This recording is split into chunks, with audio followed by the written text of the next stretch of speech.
Okay, I'm not confident that 10 minutes is long enough to do what needs to be done, so we're gonna get right to it.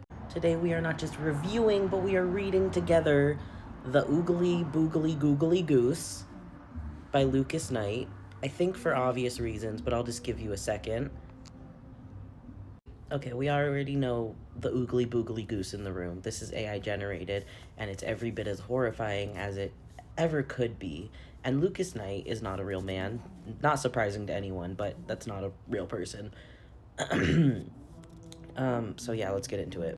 Okay, this looks kind of pretty, right? At first glance. Wrong. What is that? That looks like some kind of disgusting bug carcass.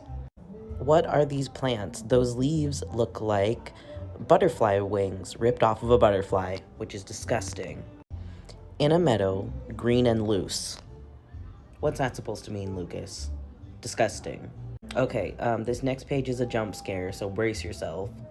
Lived an oogly boogly googly goose. Are you sure about that? I believe I took this screenshot because of this weird flower loop, but also just look at everything else. Simply everything is disgusting. Look at the texture. Look at that nostril hole. That looks like a... With fluffy feathers and long legs. Disgusting. Yes, the art style changes every page. The goose changes every page. In a couple of them, she's a duck. Okay. The art style changes. What her eggs looks like changes. What the nest looks like changes. The size of the character changes on every single page because they were all AI generated independently of each other.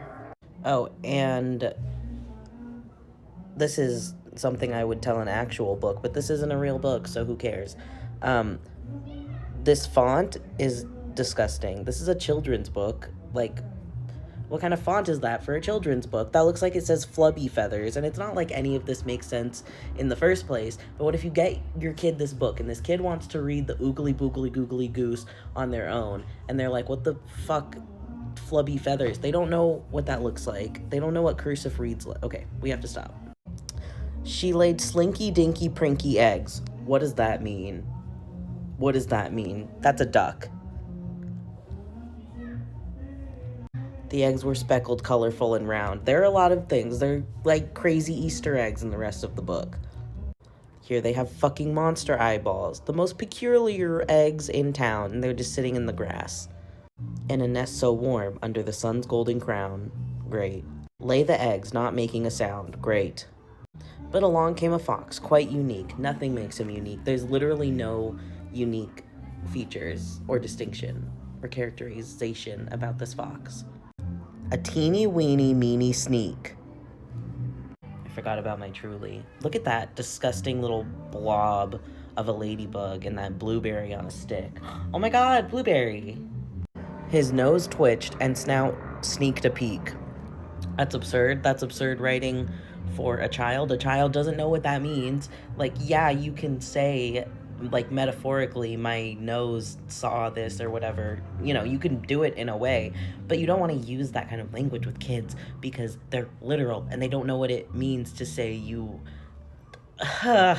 found something with your ears or whatever. And then you say his nose and his snout. Kids are going to be like, what's the snout? What's the difference? You're going to implant a memory of a snout and a nose being different on an animal. Which, sure, but they're kids. Look at his disgusting 5 paws. Some more paw shots. These are from the next page.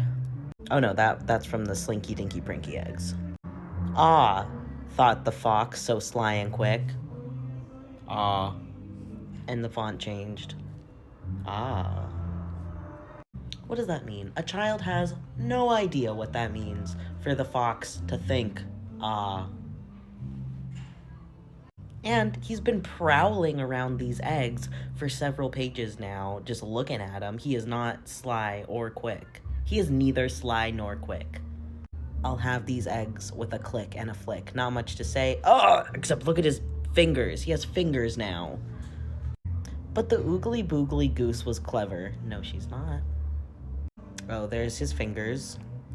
She wouldn't let her eggs go. No, never, ever. Great. I'm glad you didn't let this fox eat your children alive. Well, they're just dating, if that's what things do in eggs. I don't think so, but great. She wouldn't let them go? Okay. She flapped her wings and honked so loud. This is actually my favorite page, and let me show you why. I like these two birds. I like them. Here she has another nostril hole. And here she is with her grotesque lump of a foot about to smush this egg. Also, look at this. It looks like it's implying that she's throwing eggs all over the place with her flapping and honking. Stay away, she warned. Oh, so proud. Oh my god. This is the worst. This is the worst page. Look at her frickin' nightmare claws. That's so horrible. It looks like she has murdered several other geese, and she's standing on their remains.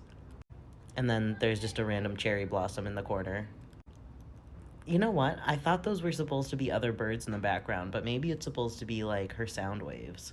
Okay, I'm sorry, I got ahead of myself. The teeny weeny meeny fox. Oh, it just has the title right there in the corner. Go, eeks. Great.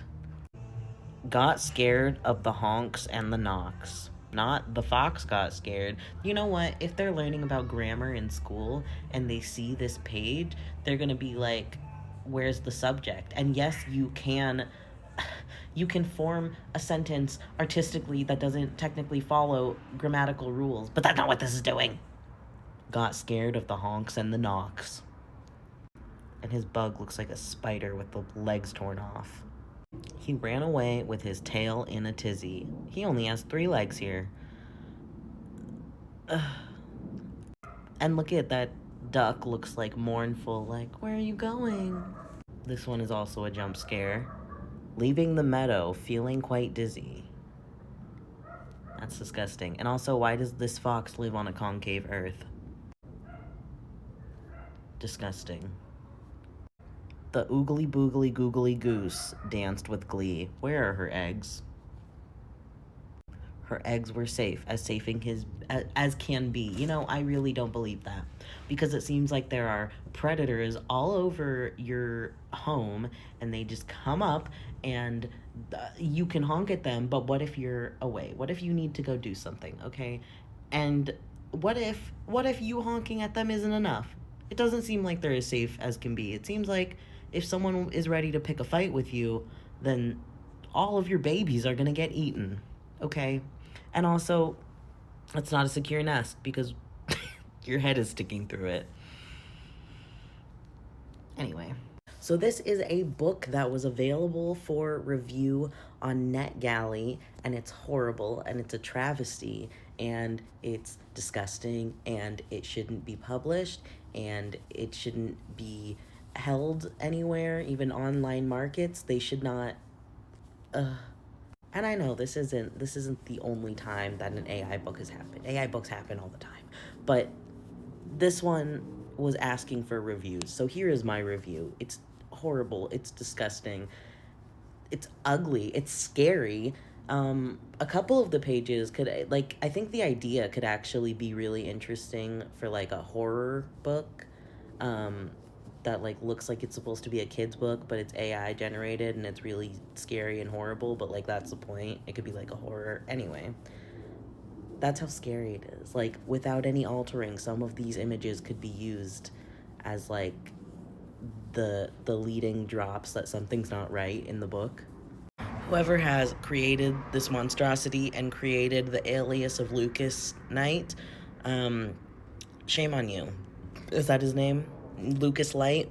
Shame on you, and you should be ashamed of yourself, and you should not publish this. You should retract it and pretend it never existed, actually. Okay, I wanted to compare this to a children's book that I remember, but I cannot find it anywhere. I can't find the name.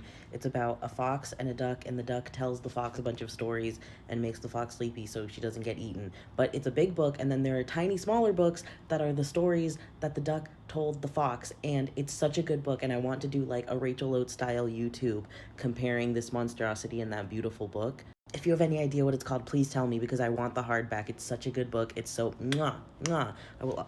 I need it. Please tell me if you have any idea.